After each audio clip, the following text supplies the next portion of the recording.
Shalom Makim, his brother Kamal Mahar here, back at it again. First things first, we give all praise to Yahawah, Bahasham, Yahawashi, Bahasham, qadash. Double honors to the apostles and elders learning truth from GMS. Blessings to the Akim Adair preaching his word with whole heart, true sincerity.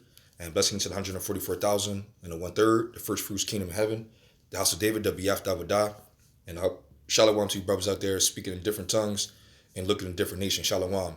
So today, I found this article on food shortages, which is I can see a lot of Akim are laying backing on. There's different articles coming out regarding the topic, which is pretty much what the Lord was saying on the signs of the coming of of Yahawashi, man. And this is what we was supposed to be seeing. This is all prophecy. It's all being built in, but it's your power to see. You know what I mean? So this article right here, Salaki. Let me see, everything's still on. Yeah. So this article here, Salaki. It was must have lost it for a second. Hold on for a second. Salaki, brothers, food shortage coming. And right here we go. So let me go ahead and lower this down just a little bit. Right here, so I found this article. Right here, it says the meat processors warn of shortages. Here's why they're getting hit so hard. So now I'm not gonna really play the video, but you can see people in line. And shoot, if you go to the markets, wherever Akim is located right now, a lot of markets in the food in the meat aisle, they are ramshacked. I mean, they are being replenished as of now, but slowly but surely these food shortages will catch up to itself. Other Akim has also been laying back in on the topic where this is starting from the factories, and then to the meat processors and the people who package the meat, probably the same thing, and then into the stores. A lot of those jobs been cut. So what's happening is, because there's no one to pack or to take these jobs in order to, develop to the next, like it's like a chain. This group grows it, this group does this group packages, this group sends it, this group gets it inside the market, and there's the people to put it on the shelves. All those jobs are being trickled down really hard, which precepts on that as well. But because this is where the shortages are starting to happen, and they're killing chickens, they're dumping milk, they're destroying the vegetables because they can't get it out. It's spoiling and rotting and things of that nature. This is all part of the game.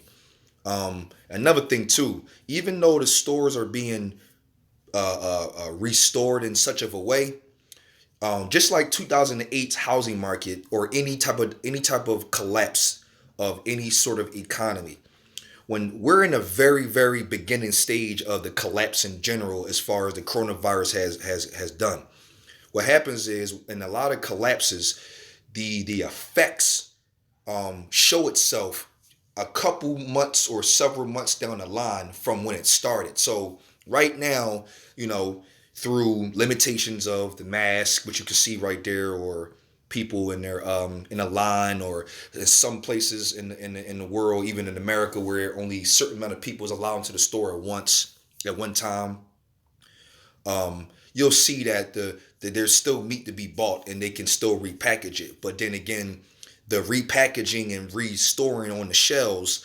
it's like happening and then a little bit not happening, then a little bit not happening, but you can still grab. And as time progresses, as these factories keep taking a big blow, and the packaging and the different things and the manufacturers and things of that nature, and the farms as well that produce the food, as they take the blows as we go on, you'll start to notice that eventually it's not going to be a situation where they can't restock it fast enough because people's buying it. Well, they just can't restock it for two reasons. One, there's no workers to do so, and two, they haven't been manufactured at this time in order to, put it back up there. So it's going to go from a switch between is being overbought to there's none to even put up there at all. And this particular shipment on the trucks didn't supply that meat. It's coming to that point really soon. So let me go to this article. It says the coronavirus pandemic is wreaking havoc on a supply chain, hitting everyone from farmers to automakers to retailers. Right, I just said that. I didn't get to read that yet, and that's exactly what I was just saying. It says, but meat processing plants especially are in a crisis. Over the past several weeks, a number of major meat suppliers have announced temporary closures as workers fall ill with COVID-19. There we go. So, they're falling ill to the COVID and they can't go to work, and then boom. That's how that goes. That says the United Food and Commercial Workers International Union estimated Tuesday that 20 meat packaging and food processing workers have died so far. Wow. That's judgment. And the situation has gotten so severe, company executives warned that the U.S. meat supply could be at risk. John Tyson, chairman of the Tyson. And you know what, brothers? Akim, I'm not going to lie to you. I'm a fan of Tyson meat products. I really am. Why? I had this saying where I like to be lied to, meaning like no hormones, no steroids. If it say that, I'm buying it. But who knows if that's what it means. But it's either here or there. But it says that John Tyson, chairman of the Tyson, John Tyson, chairman of Tyson board, warned of limited supply if plant shortages continue. See, that's what I'm saying. See, there's not going to be enough to even ship to the market. We definitely can see shortage of products in the grocery stores, said Jeff Sinido, an associate professor at the University of Wisconsin, Madison College of Agricultural and Life Sciences, with an expertise in meat processing.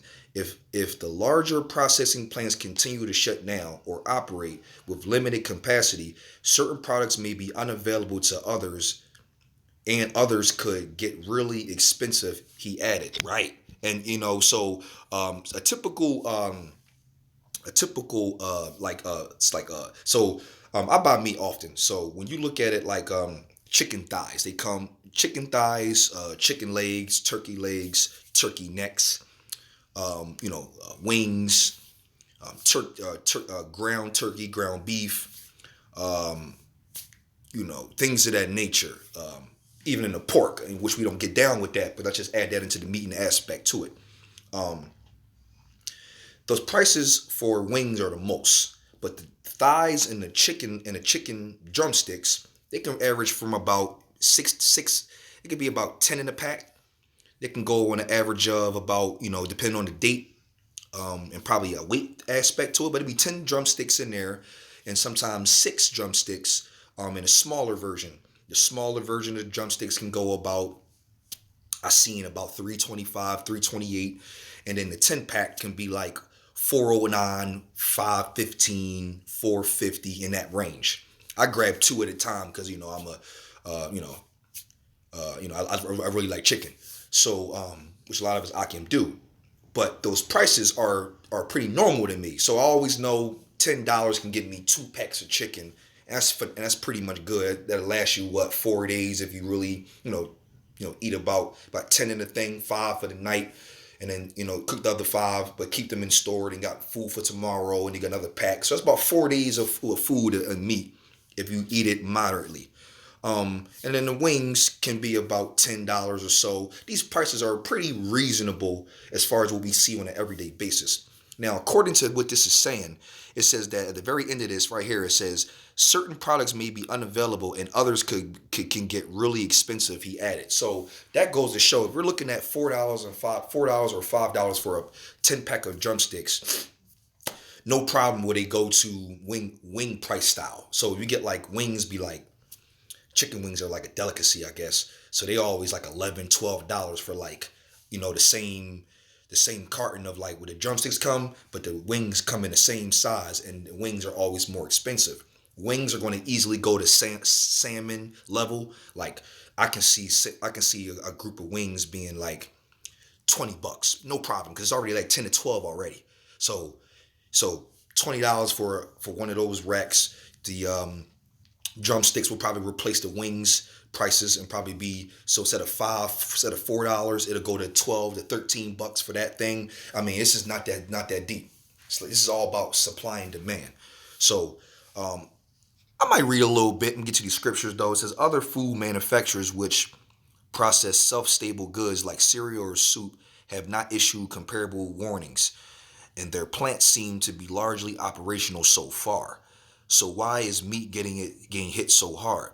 For years, major meat processors have been ruthlessly tampering down on costs and increasing efficiencies. That has contributed to dangerous working conditions even before the coronavirus. Right. Okay. Cool. And that makes a lot of sense as far as like, because meat can be, you got to handle that with very, very circumspect, and you got to be clean. Things got to happen in order for this thing to package it up to give to the people, and so that way people don't die from eating meat. And that's just what's going on, man. And the Lord not playing. So this is about that time. Let me go to in general. Let's just hit the basics for a second. Matthew 24 and 24 and 7. And it says, "For nation shall rise against nation, and kingdom against kingdom, and there shall be famines and pestilence and earthquakes in diverse places." So now earthquakes in diverse places has been going down for a while now. That was one of my first indications that hold up. That resembles Matthew 24. Famines are now on the rise, which is other parts of the world that's going in famines, but now America is finally getting hit with signs of famine. This is Yahawah. And these things are happening. And we're already dealing with pestilence already as we speak. We're in a pandemic globally. So now this is where Matthew 24 and 7 starts to become elevated, because at certain parts of the time, maybe 7 months ago, a year ago, 2 years ago, one of the three were shown. Like I would say earthquakes for the most part, to my knowledge. And then pestilences be like sporadic over the world in specific areas. Like, okay, there's an Ebola virus thing going on over there. Might be bird flu happening on over there, but America's fine, and South America might be fine. And certain, on a large level, most countries on a surface level, for what I was seeing, are pretty fine. Now we're in a pandemic globally over massive deaths all over the world on one virus. Now that's Matthew 24 for your ass. Now that's definitely pestilences on a biblical level is happening right now. So now we got the earthquakes already around, volcanoes, eruptions already happening, weather acting crazy, and we got pestilences now on the scene as well. So that's two. And famine is approaching itself due to food shortages. Now Matthew 24 and 7 is screaming like Patti LaBelle. This is phenomenal. This is a time frame that's never happened before in the era that I live in. I've been around for 32 years now, so that's a long time as far as never seeing it. This prophecy is really doing this thing. And it says in Matthew 24:8, all these are the beginning of sorrows. Right, because I can see that as well, because the beginning of sorrows is like, okay, there's still little civilization is still kind of civil in moments, but you can see it breaking down. People starting to riot, they freaking out. Too many people losing their jobs, and they're inflating the dollar, people thinking these little checks coming in, stimulus checks and things of that nature is going to suffice. The economy is already destroyed. It's done. It's never going to go back the same. So it's a wrap, man. Let me go to Leviticus 26 and 29, because and this is a famine we'll be going into. You have to understand the mindset on what famine creates. Leviticus 26 and 29. It says, and you shall eat. Let me see something quick. Okay, so it says, and you shall eat the flesh of your sons. Matter of fact, no, I'm going to 28. It says, then, 27. And if you will not for all this hearken unto me, but walk contrary unto me, then will I walk contrary unto you also in fury. And I, even I, will chastise you 7 times for your sins. And you shall eat the flesh of your sons, and the flesh of your daughters shall you eat. And I will destroy your high places, and cut down your image, and cast your carcasses upon the carcasses of the idols, and my soul shall abhor you. Now I'm going to stay right there. Now, 29 was the point, because what's happening is, like the brother Ariel will come up with, Shalom, brother. You have to understand the mindset of people. There's countless movies that show this same aspect. When a human being that's definitely not in the right state of mind, especially a Jacob, because we're the ones being chastised. Remember, the Lord says, Amos 3, it says, you have I only known of the families of the earth. So for you, chastise, roughly paraphrasing. That's why the Lord going to chastise us 7 more times, because we know the law. So so in this case scenario, you have to understand the mindset of a human when they're not in the right mind, or a group of people. If you put humans in a position where the food becomes very scarce, eventually what happens to the brain, if the brain starts to act real funny, you start hallucinating, and then you start seeing different things. Because there's an abundance of food now, you have the choice to be civilized and wash your hands and choose what to eat according to what you feel as though you want to. And things that's considered nasty to you, you won't eat. Well, in this case scenario, when the body becomes super in starvation mode, and the body is now past his fat storages and things of that nature, it's going to start looking at little stuff that's look like a piece of meat. For example, you can see a Cheeto in the corner of a wall, and dust on it and everything, but your body is so starving that little Cheeto is going to look very good. It's going to look extremely good. I mean, things that you normally wouldn't eat, you want to destroy. I mean, like, I don't like celery at all, but I guarantee you, Lord forbid, that if a starvation was to come, or even not even just me, I don't even want to put myself in that, Lord willing, Lord forbid, I don't go through that. But if a person doesn't like a certain food and they see that food during that time frame, they're going to destroy it like it was a buffet. It's going to look like chicken and fried macaroni and cheese and tomatoes and potatoes in that situation. Now, when you go to that drastic level, you will also will go and start going in the trash. I mean, the body is going to desire whatever it needs to eat once it start getting to that level. Now make this a little harder. When those things go out, flesh will start to look crazy. You're going to see a little kid, and that little kid arm is going to look like a piece of chicken wing and a drumstick, or it's going to look like some chips or whatever it is.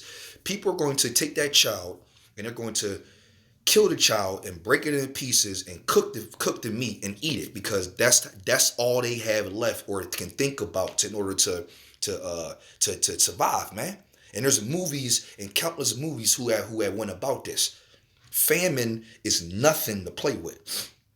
Famine will have people going crazy. Let me go to second Esdras on that one. Second Esdras 16.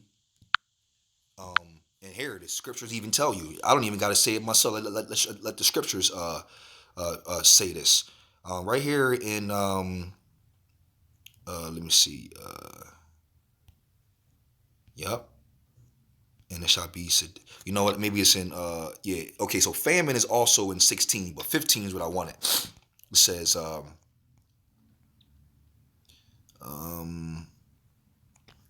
right. Second Esdras 15 and 19. Now look at the mindset of how people are when it gets this bad. It says a man shall have no pity upon his neighbor. So now what that is, when the mind is really starving and hungry, after a while, oh my goodness, let me not go into that home because I'm gonna go to jail, or I might get shot, or something bad gonna happen to me if I get caught going into this house. When the brain is on that level and there's no food around, that part goes out the window. You no longer have civil thoughts and a conscious mind on what to do right in that moment.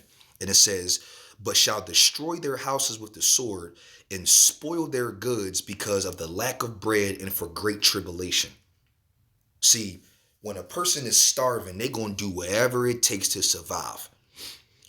That is going to be a bad time frame. Not to mention, you can even go to 16. It's the same. It's kind of the same, because for there shall be sedition among men and invading one another, that they shall not regard their kings nor princes, in the course of their actions shall stand in their power. Right. And that's talking about regular people.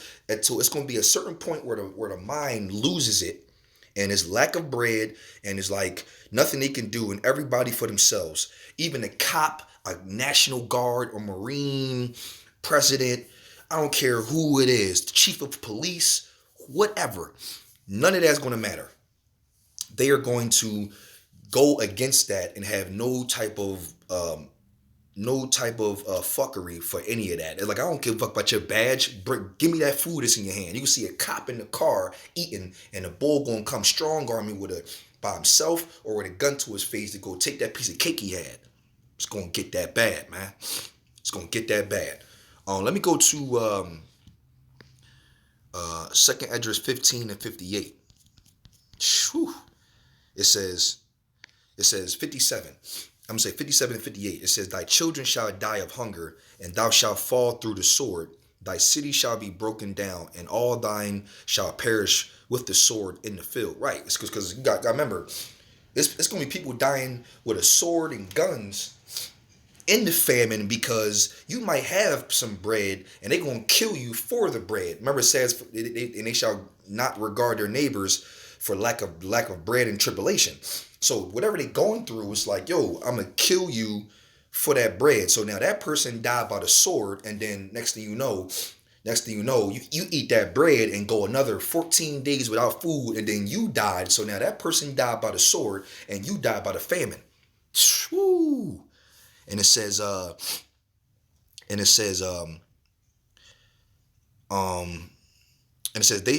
58, and they that be in the mountain shall die of hunger and eat their own flesh. So now you gotta remember, so what if there isn't no person to find? Then you want to resort to your own self. Like, you know what? If I was just to take a chunk out of this and wrap my arm up and then cook that, should be able to survive. Now you nibbling on your own body to try to stay up on itself.